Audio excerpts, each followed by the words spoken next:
Le private equity est-il en train de devenir le favori du monde financier? Visiblement, les investisseurs, mais aussi les entreprises commencent à montrer de vraies préférences pour le non-coté au détriment de la bourse. On va parler de ce phénomène aujourd'hui avec vous, Éric Delannoy. Bonjour. Bonjour. Vous êtes le président du cabinet de conseil Tenzing. Alors, la semaine dernière a eu lieu le congrès mondial des fonds de private equity. Je ne savais pas que ça existait, mais il a bien eu lieu. C'était à Berlin.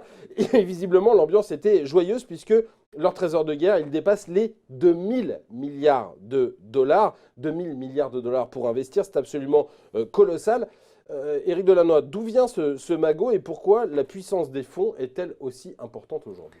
Alors, il y a plusieurs origines. La première origine, probablement en termes d'effet de levier et de masse, c'est probablement les politiques accommodantes monétaires qui font que la BCE, surtout les Américains au départ, mais la BCE qui a poursuivi, donc Européens et Américains, qui sont quand même les grands présents du private equity aujourd'hui, on parlera de la Chine plus tard, ont permis à sortir des liquidités ou à mettre sur le marché un ensemble de liquidités qui n'avaient jamais été vues en masse. Donc tout à coup, les fonds se sont retrouvés avec beaucoup d'argent. Les banques qui ne savaient pas trop sur quoi investir sur l'économie et donc avaient des réserves de monétaires importantes. L'intégralité des fonds, ça c'est le premier phénomène. Une politique économique accommodante qui inonde le marché de liquidité. Le deuxième phénomène, c'est des fonds de retraite. La population vieillit, la population occidentale vieillit. Et vous avez beaucoup de fonds de retraite.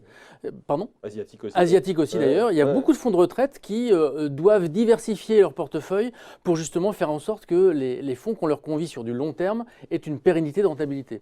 Et enfin, le troisième phénomène, vous avez malheureusement une concentration de patrimoine qui se fait de plus en plus importante.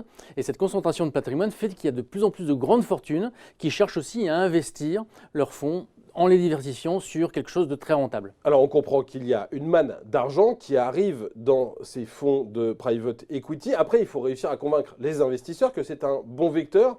Est-ce que c'est simplement l'adage de ne pas mettre tous ses œufs dans le même panier qui les convainc, ou est-ce qu'aujourd'hui, le private equity a d'autres arguments, des arguments bien plus tangibles pour convaincre les investisseurs de placer leur argent là-dedans? Alors il y a deux arguments majeurs aujourd'hui qui sont en train d'émerger. Premier argument, on voit de plus en plus de fonds thématiques apparaître. Jusqu'à présent, c'était des fonds génériques. Vous avez vu le président de Blackstone qui a fait sa grande déclaration sur l'économie sociale et solidaire et sur les entreprises à mission.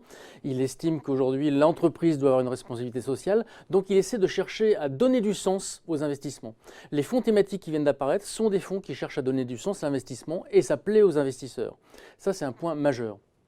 Deuxième point majeur. On se demande si c'est vrai ou pas, en tout cas c'est une réalité. Oui, c'est une réalité et vous avez des fonds thématiques qui ont leur sincérité, des fonds à impact qui recherchent des entreprises qui, eux, directement ont un impact social ou environnemental.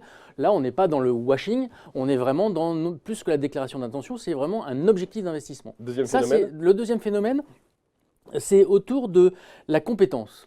Les fonds d'investissement, maintenant, ont un historique très important et donc une compétence très forte pour aller chercher des investissements et pour aller chercher des pépites qui vont permettre d'apporter à l'investisseur une rassurance sur le fait que l'argent qu'on leur confie va leur permettre d'avoir une rentabilité à moyen terme qui sera bonne ou en tout cas en ligne avec ce qu'il aura annoncé.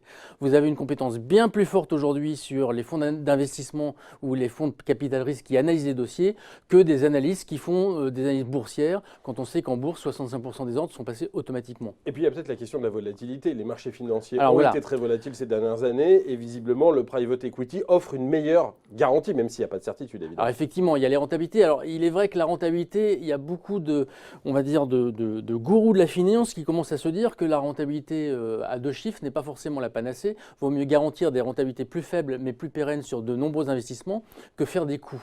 Néanmoins, vous avez raison, quand on voit la volatilité boursière, quand on voit qu'il y a des fonds souverains qui ont été pénalisés de manière extrêmement forte en 2018 avec des moins 7, moins 8, moins 10%, ça donne à réfléchir sur l'exposition aux actions et l'exposition à la bourse. Alors, on a compris qu'il y avait de l'argent, que les investisseurs étaient intéressés pour de bonnes raisons. Après, il faut qu'il y ait des entreprises qui aient envie de se mettre entre les mains, entre guillemets, de ces fonds de private equity. Pourquoi elles choisissent aujourd'hui ces fonds plutôt que la bourse ? Alors, elles vont choisir les fonds pour plusieurs raisons. La première, c'est qu'elles vont maîtriser leurs problématiques d'investissement et éventuellement la problématique d'investissement futur. Quand vous faites entrer un fonds dans le capital, bah certes, vous savez à qui vous le donnez, alors que quand vous faites une entrée en bourse, vous ne savez pas à qui vous donnez c'est un peu votre un changement de logiciel, parce que pendant très longtemps, on disait quand on donne quand on met son capital entre les mains de fonds, c'est un peu la mort de l'entreprise, ils vont vouloir du rendement très vite, etc. etc. Aujourd'hui, on est un peu en train de changer de paradigme. On est en train de changer de paradigme parce qu'on se rend compte qu'effectivement, les entreprises qui sont cotées ne maîtrisent pas leur valeur boursière, ne maîtrisent même rien du tout. Je vous rappelle que Coca-Cola avait voulu sortir, non pas de la cote, mais sortir de cette espèce de diktat des analystes qui cherchent à avoir des résultats tous les trimestres, qui maintenant, pour certains d'entre eux, veulent des résultats tous les mois, ce qui n'a absolument aucun sens dans une logique de gestion d'entreprise. Donc le private equity permet de, certes c'est un changement de logiciel, mais on sort quelque part de la financiarisation de l'économie pour revenir à avoir un investisseur qui va être à vos côtés dans l'investissement sur la durée. Et accompagner la croissance, de l'entreprise. Si je comprends bien tout ce que vous êtes en train de me dire, il nous reste 30 secondes, Éric Delannoy, c'est une vraie tendance de fond qui est en train de se créer. Il me semble que c'est une vraie tendance de fond et en gros, la bourse pêche un petit peu par ses travers. Hein. Les travers de la bourse, c'est quoi? C'est avoir des surréactions par rapport à la macroéconomie sans regarder effectivement ce que valent les valeurs intrinsèquement. La surréaction, c'est d'avoir maintenant surtout les valeurs qui sont dans un angle mort, les exactement, petites valeurs, les valeurs moyennes valeurs etc. qui sont dans un angle mort, finalement, où on ne sait pas quoi en penser. Les analystes suivent une tendance. Quand on sait par ailleurs que 60% des ordres de bourse sont maintenant aujourd'hui transmis en automatique, on peut se poser la question de la pertinence par rapport à une entreprise que d'être en bourse. Et donc, je pense que c'est une tendance de fond parce qu'on a aujourd'hui des investisseurs qui ont de l'argent et qui veulent accompagner les entreprises et en plus qui mettent cet accompagnement au service du sens pour leurs investisseurs.